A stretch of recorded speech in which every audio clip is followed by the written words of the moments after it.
Tetapi orang-orang Kristen tetap bersiteguh mengaku Yesus Tuhan karena mereka menantikan Dia datang sebagai Raja. Kalau kita membaca dalam surat Rasul Paulus, yang menjadi tujuan doa Rasul Paulus terus tuh Theos, dalam terjemahan kita Allah. Memang ini juga bisa mengaco kata ini. Allah ini tunggal kan, menyiratkan tunggal. Sedangkan di Perjanjian Lama, kata Allah juga digunakan untuk Elohim. Ini juga mengacau sekali. Elohim diterjemahkan Allah. El yang sama dengan Theos diterjemahkan Allah. Apa nggak kacau nih? Kacau saudaraku. Sebenarnya di sini kacau. Nah, Theos ini Bapak di surga. Saudara membaca di Alkitab, di semua surat rasul-rasul selalu bicara mengenai ini. Kuduslah kamu sebab aku kudus. Theos. Theos, Theos, Theos, Theos. Nah, dengan terjemahan ini, dengan terjemahan Theos menjadi Allah, lalu tanpa disadari Yesus dimasukkan di sini. Padahal tidak, ini Theos. Nanti di dalam ayat yang lain baru ada Tuhan kita Yesus Kristus. Terpujilah Allah, Bapa dari Tuhan kita Yesus Kristus. Baca. Terpujilah Allah, Theos maksudnya, Bapa dari Tuhan Yesus Kristus. Jadi kalau kita membaca Alkitab menemukan kata Allah, asumsi kita itu Yesus termasuk di dalamnya. Tidak, ini Bapa. Bicara seperti ini berat sebenarnya, saudara, berat. Karena konsep orang sudah salah. Konsep orang sudah salah. Nah, kalau di Perjanjian Lama tertumbuk kata Elohim, ya memang benar. Yesus termasuk di sini. Tapi sering Yesus tampil dalam personifikasi, tadi saya katakan Malak Yahweh. Personifikasi sebagai Panglima Bala Tentara Allah, Melkisedek dan lain-lain ini. Jadi Yahweh ini nama korporat atau nama lembaga. Ini lembaga ilahinya. Kalau bagi orang Yahudi, bagi orang Kanaan non-Yahudi, ini lembaga ilahi yang nama dewanya banyak. Moloch, Milkom, Asera, Sitoret, macam-macam, saudara. Kalau bagi orang Yahudi namanya Yahweh. Nah, sekarang yang saya mau kemukakan ini penting untuk saudara-saudara. Hari ini kita kalau hidup, kita harus di dalam tuntunan Roh Kudus, karena Roh Kudus menuntun kita kepada seluruh kebenaran. Roh Kudus itu rohnya Bapa. Jadi kita bisa mengerti kalau firman Tuhan mengatakan, aku akan menundukkan musuh-musuhmu di bawah kakimu. Siapa yang menundukkan? Bapa. Melalui apa? Roh Kudus. Bukan Tuhan Yesus yang menundukkan musuh-musuhnya. Bapa yang menundukkan musuh-musuhnya. Siapa yang dipakai? Orang percaya. Orang percaya yang sungguh-sungguh. Tidak semua orang Kristen ya. Orang percaya. Orang percaya yang dipimpin Roh Kudus, yang dituntun kepada seluruh kebenaran, menjadi serupa dengan Yesus. Ini berarti menggenapi rencana Allah. Maka betapa hebatnya pengajaran Corpus Delicti itu.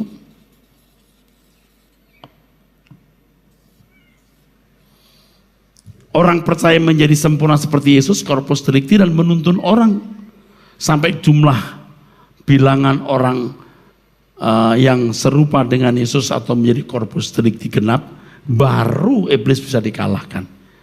Shalom bolo-bolonya manis, bertemu kembali dengan saya di channel Gracia Pelo, channel pengajaran ortodoksi, pengajaran iman Kristen yang benar.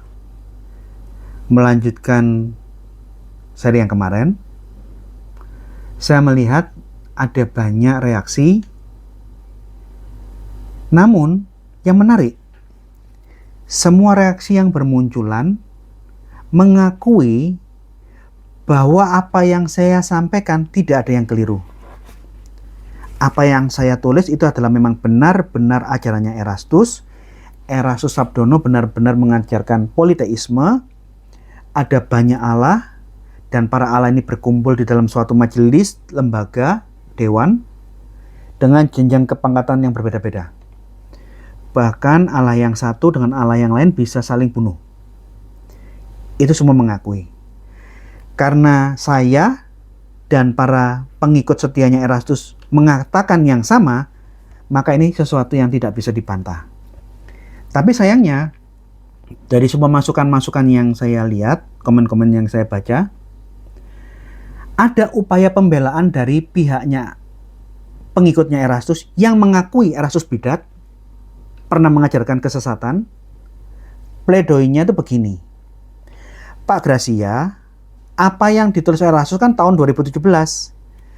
Tahun 2023 sudah ditarik dari peredaran. Artinya saya tidak relevan membahas kesesatannya dia.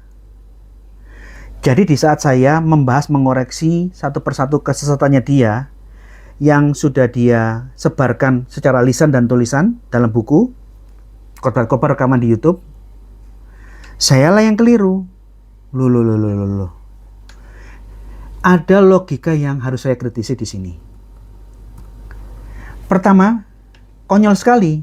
Di satu sisi Anda mengakui saya benar bahwa Erastus melakukan suatu pengajaran bidat selama ini. Tetapi koreksi yang saya lakukan tidak boleh. Nggak ada gunanya. Jikalau saya mengoreksi kesesatannya, saya salah. Ini yang falasi. Apa yang saya lakukan ini adalah bagian dari yang namanya ilmu heresiologi. Membedah ajaran-ajaran sesat. Ajaran politeismenya Erastus saya harus bedah. Kenapa? Karena Tritunggal yang diimani di dalam ortodoksi oleh Katolik, Ortodok, Protestan, Pentakosta bukan Tritunggal politeisme seperti yang diajarkan oleh Erastus dan Mormon. Seluruh dunia Kristen mengajarkan Allah itu satu dengan firman Allah dan satu dengan roh Allah. Allah, firman Allah, dan roh Allah itu adalah satu Allah yang esa, Tritunggal. Oleh karena itu, di saat saya mengoreksi apa yang sudah diajarkan dan disebarluaskan selama ini adalah bahan masukan, pelajaran, benteng buat umat, bagaimana menghadapi ajaran-ajaran sesat yang serupa seperti yang disebarluaskan oleh Erastus Sabdono. Contohnya, ajaran yang mirip yang 11-12 dengan yang diajarkan Erastus itu adalah ajaran Mormonisme. Jadi dengan saya membahas kesesatannya Erastus di dalam buku ini, teman-teman tahu bagaimana bersoal jawab, menyanggah, mengcounter Mormonisme. Termasuk ada suatu logika yang menarik, yang keliru. Dulu dia politeisme, ajak semua orang sebanyak-banyaknya ikut politeisme. Tiba-tiba berubah tahun 2023, tidak lagi politeisme, monoteisme yang anti Tritunggal. Monoteisme yang menolak Allah itu satu dengan firman-Nya dan rohnya. Apakah perpindahan ajarannya Erastus dari bidat yang satu ke monoteisme yang non anti Tritunggal adalah jalan yang benar? Kita akan tahu, satu persatu akan saya bahas. Nah, sekarang saya masuk ke materi. Di saat dia mengajarkan menyebarluaskan politeisme tahun 2017. Ini dicetak 2017. Logikanya teman-teman, Erastus sudah meyakini politeisme sebelum 2017. Entah 2013 atau 2010 saya tidak tahu. Sehingga gagasan-gagasan yang diimaninya, yang telah dipertimbangkan, baru dibukukan 2017. Antara sebelum 2017 sampai 2023, berapa banyak orang yang dicekoi dan menelan mentah-mentah doktrin ini. Jadi semua pengajaran, semua doktrin, semua tindakan memiliki konsekuensi. Yuk sekarang kita masuk tentang ajaran sesatnya Erastus tentang Elohim. Erastus mengajarkan bahwa Elohim yang diajarkan di semua sekolah-sekolah teologi termasuk terjemahan-terjemahan Alkitab itu keliru. Karena dia mengangkat suatu fakta, Elohim adalah kata benda maskulin jamak. Oleh karena itu, tidak boleh tidak, semua kata Elohim di dalam Alkitab harusnya diterjemahkan dalam bentuk jamak, minimal dimaknai dalam bentuk politeisme. Oleh karena itu, dengan kata lain, semua terjemahan Alkitab seluruh dunia, termasuk terjemahannya Jewish Publication Society, terjemahan orang-orang Ibrani ke dalam bahasa Inggris, yang menerjemahkan Elohim dalam bentuk tunggal, itu adalah keliru. Di dalam kaidah bahasa Ibrani dikenal yang namanya plural majestatis, plural majestic, kejamakan keagungan, di mana bentuk jamak yang dipakai ini tidak bermakna jamak, tapi bentuk jamak yang bermakna tunggal. Sebagai bukti dari apa yang saya sampaikan ini, Anda bisa lihat di layar kaca. Saya gunakan dua kamus. Ada kamus New International Dictionary of Old Testament Theology and Exegesis, General Editor William A. van Gemeren, Hebrew and English Lexicon of Old Testament, sumbernya dari William Genesius, yang dikompilasi dan diedit oleh Francis Brown. Ini dua rujukan saya, bukti yang saya pakai. Erastus mengajarkan di dalam bukunya ini yang sesat, yang kalian akui dia sesat dan dia keliru. Di halaman 37 dia mengatakan Elohim itu akhiran im, itu jamak. Wajib diterjemahkan jamak. Di dalam terjemahan Kejadian pasal 1 ayat 1, Beresit bara Elohim we'et hasamayim we'et haaretz, tidak boleh diterjemahkan tunggal. Pada mulanya Allah tunggal menciptakan langit dan bumi. Tidak boleh. Tidak boleh in the beginning God created heaven and earth. Tidak boleh God bentuk tunggal. Menurut dia, harusnya pada mulanya para Allah menciptakan langit dan bumi. Coba Anda lihat yang di layar. Cara dia menggiring kepada pemahaman dan mendoktrinkan politeisme seperti ini. Jika kita mempelajari isi Alkitab, kenyataan yang tidak bisa dibantah menunjukkan bahwa keberadaan Allah dalam Alkitab adalah jamak. Dalam Kejadian 1 ayat 1-26, kata Allah digunakan kata Elohim. Kata ini menunjukkan kejamakan plural. Adapun bentuk tunggalnya adalah Eloah atau El. Ada kurang lebih 3.000 kata Elohim untuk kata Allah dalam Perjanjian Lama, dan lebih dari 2.300 kata digunakan untuk Tuhan Allah Israel. Ada yang mengatakan bahwa Elohim tidak menunjukkan jumlah, tetapi sebuah sebutan. Jadi menurut mereka tidak berarti jamak atau plural, bisa tunggal. Pandangan ini tidak fair, sebab kata Elohim juga digunakan untuk menunjukkan Allah-Allah, ilah-ilah di luar Kanaan. Seperti contohnya Anda bisa baca di layar. Ini lihat, dilanjutkan. Dalam Keluaran 34 ayat 14, kata Allah untuk bangsa kafir juga disebut El. Jika jamak disebutkan sebagai Elohim. Tidak bisa dibantah kata Elohim menunjuk plural atau jamak. Hal ini tidak bisa dan tidak boleh dibantah. Artinya, semua terjemahan seluruh dunia keliru dan harus ikut maunya Erastus, bahwa semua kata Elohim harusnya plural, jamak, politeistik. Politeisme. Ini. Jadi yang menerjemahkan pada mulanya Allah menciptakan langit dan bumi, seluruh dunia semuanya keliru. Tidak fair, tidak konsisten. Ini lihat di halaman 38 dia berkata apa?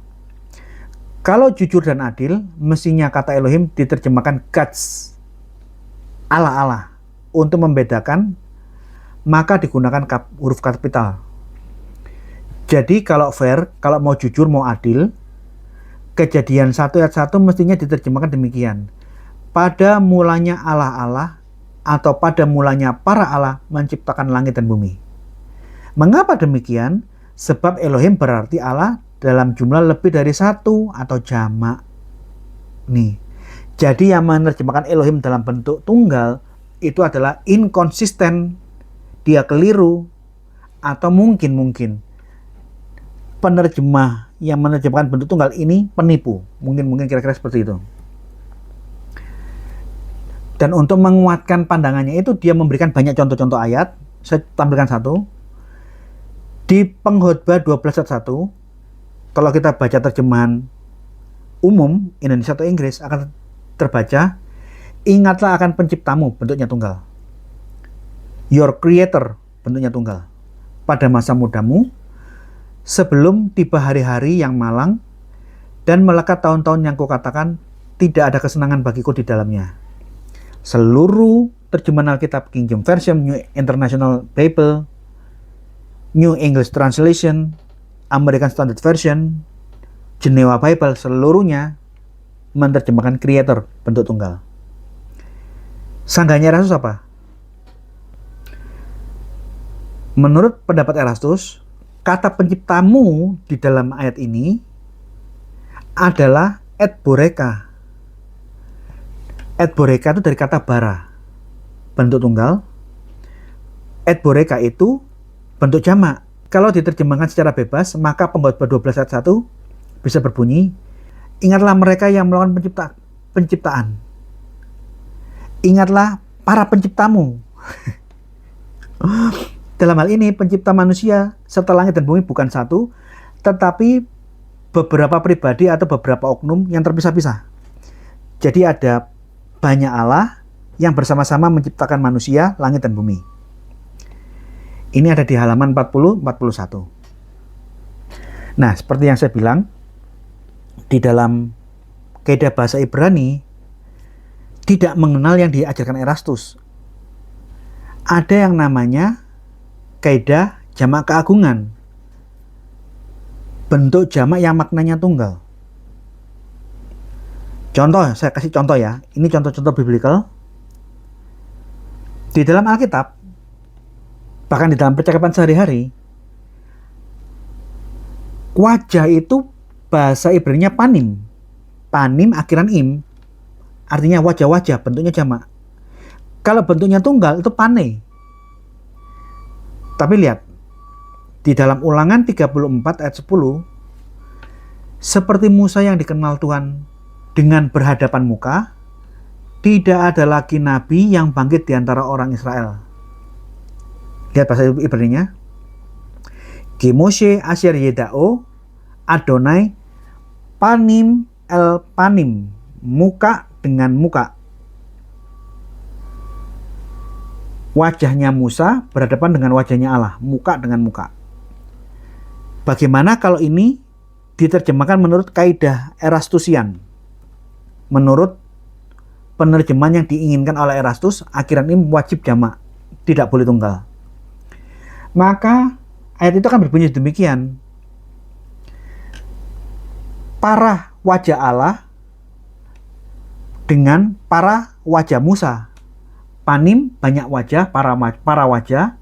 El panim dengan banyak wajah, para wajah. Wajah-wajah Allah bertemu dengan wajah-wajah Musa. Ini suatu terjemahan yang aneh. Anda lihat terjemahnya orang Ibrani sendiri ya, orang-orang Yahudi yang menerjemahkan teks Ibrani ke dalam bahasa Inggris. JPS, Jewish Publication Society, menerjemahkan apa? And there had no arisen a prophet since in Israel like unto Moses, whom the Lord knew face to face. Face tunggal, to face tunggal. Orang Yahudi sendiri pun menerjemahkan tunggal dengan tunggal. Bukan jamak dengan jamak, wajah-wajah dengan wajah-wajah. Jadi orang-orang Yahudi yang berbahasa Ibrani yang menerjemahkan Alkitab ini keliru. Saya tunjukkan lagi bukti biblical bentuk jamak yang bermakna tunggal selain panim dan Elohim. Arayot. Arayot dari kata tunggalnya itu ari, jamaknya arayot. Arayot yang bermakna jamak kita bisa lihat di dalam 2 Raja-Raja 17:26. Ini berbentuk jamak. Dilepaskannya singa-singa ke antara mereka yang sesungguhnya membunuh mereka. Singa-singa di sini teks aslinya arayot. Tapi kata arayot yang jamak ini pun bisa digunakan dalam bentuk tunggal. Anda lihat di dalam Hakim-Hakim 14:5. Arayot singa-singa tapi dipakai dalam makna tunggal. Hakim-Hakim 14:5. Lalu pergilah Simson beserta ayahnya dan ibunya ke Timna. Ketika mereka sampai ke kebun-kebun anggur di Timna, perhatikan, maka seekor singa muda mendatangi Simson dan mengaum. Lihat teks aslinya. Wahine. Dan tiba-tiba kefir, bentuk tunggal, ayang, seekor yang muda. Arayot, singa bentuk jamak. Kefir arayot. Ayang, arayotnya bentuk jamak diterjemahkan tunggal. Arayot, lion, not lions. Anda lihat. Kalau kita konsisten dengan metode Ibraninya Erastus, yang jamak harus jamak, tidak boleh tunggal, ini akan menjadi aneh. And behold, a young lions. Atau dalam terjemahan Indonesianya, maka datanglah seekor para singa muda. Atau maka datanglah seekor para singa muda. Ini aneh. Lihat. JPS, Jewish Publication Society of Old Testament, menerjemahkan sama dengan semua penerjemah Alkitab. Kata jamak singa-singa di sini, di ayat ini diterjemahkan dalam bentuk tunggal. Lihat ya. Then when Samson down and his father and his mother to Timnah, and came to the vineyards of Timnah, and behold, a young lion, tunggal, roar against him. Arayot, singa-singa, para singa, diterjemahkan tunggal, lion, seekor singa. Nah, dari kaidah plural majestic kita bisa tahu bahwa singa yang ditemui oleh Samson ini adalah rajanya singa. Singa alfa, pemimpin singa.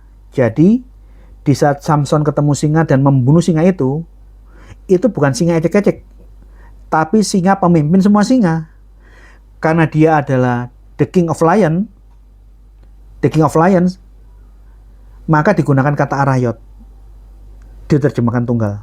Artinya dia pemimpin para singa yang ada di daerah itu.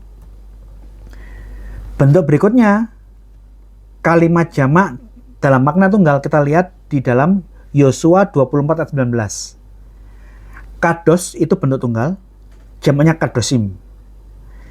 Di dalam Yosua 24 ayat 29, ayatnya berbunyi, sebab dialah Allah yang kudus.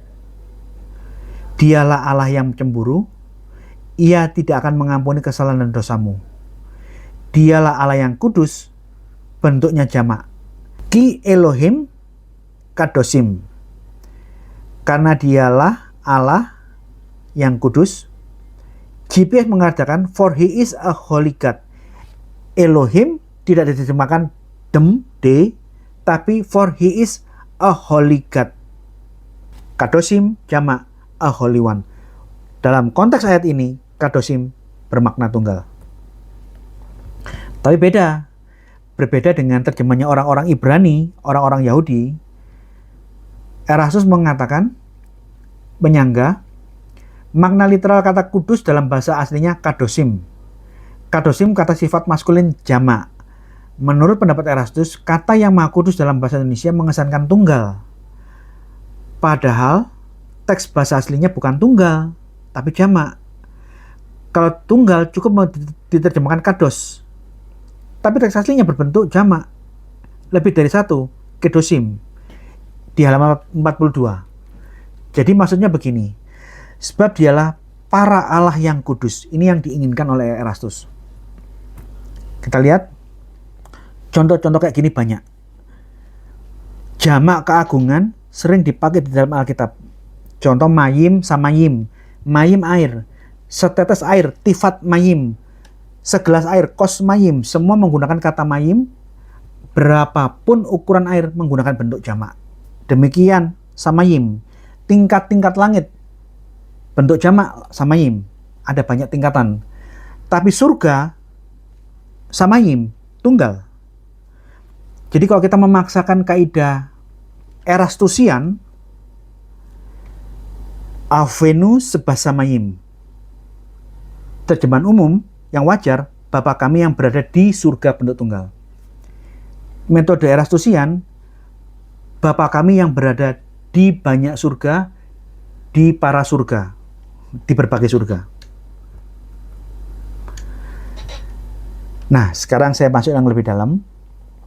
Selain saya menyanggah tentang pengertian kata jamak tunggalnya Erastus, saya masuk lebih dalam.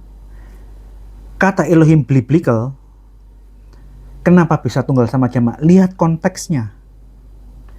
Selain kita lihat konteksnya, ternyata kata Elohim di dalam Alkitab itu bisa berarti Allah yang di surga, bisa berarti dewa-dewa, ilah-ilah, berhala-berhala, bahkan bisa berarti roh jahat, demons. Bisa berarti untuk manusia.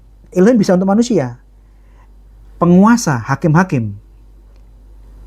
Elohim juga bisa untuk malaikat. Nah, kita lihat satu persatu. Elohim yang bermakna dewa-dewa, ilah-ilah. Ada di dalam Ulangan 6 ayat 14. Lo telekun akhare Elohim akhirim. Janganlah kamu mengikuti telekun Allah asing Elohim akhirim. Karena konteksnya adalah Allah di luar Israel, maka ini maksudnya dewa-dewa, berhala-berhala. Konteksnya di luar Israel. Kata Elohim juga dipakai untuk dewa. Ini kita bisa lihat di dalam Amos 5 ayat 26. Kamu akan mengangkut sakut rajamu dan kewan dewa bintangmu. Kata dewa bintangmu, teks aslinya Kiyun Kokaf Eloheka. Ini lihat. Kokaf bintang Eloheka. Elohimmu. Ini. Jadi kata Elohim bisa untuk dewa. Bahkan rabi-rabi Yahudi memperjelas bahwa Elohim bisa berarti roh-roh jahat, setan-setan. Ini ada di dalam Mazmur 96 ayat 5. Sebab segala Allah bangsa-bangsa adalah hampa. Bahasa aslinya, Kikal Elohe Ha'amim Elilim. Allahnya, Elohe itu bentuk genetif dari Elohim. Allahnya para bangsa, Elilim. Elilim maksud literalnya adalah berhala. Tapi Anda lihat, terjemahan para rabi di Septuaginta apa? Oti pantes hoi teoi ton et non daimonia. Berhala-berhala di sini diterjemahkan daimonia, demons, roh-roh jahat. Elohimnya bangsa-bangsa adalah roh-roh jahat. Ini. Jadi dengan saya tunjukkan bukti-bukti biblikal bahwa Elohim bisa untuk dewa, ilah-ilah dan roh-roh jahat, saya bantah bisa menjadi bekal untuk bersoal jawab dengan kelompok Yahweisme bahwa Elohim itu hanya untuk kita, Elohim, tidak boleh Allah, Allah itu dewa. Lah di sini Elohim juga dewa. Bahkan iblis pun, roh-roh jahat pun juga dibilang Elohim. Ini contoh.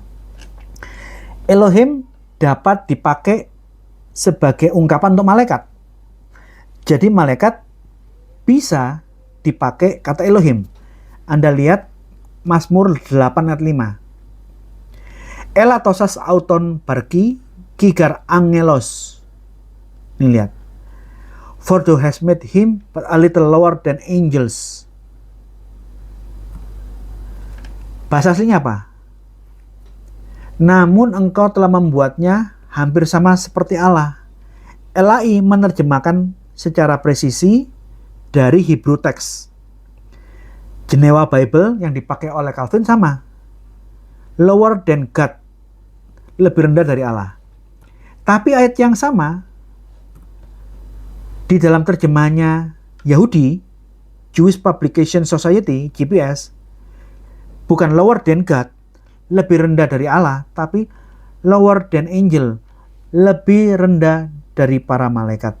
Karena apa? Orang-orang Yahudi menggunakan terjemahan yang sama dengan Septuaginta. Kata Elohim di situ diterjemahkan maksudnya angelos. Bahkan ada beberapa kata lain, Elohim bukan malaikat tapi pemimpin manusia.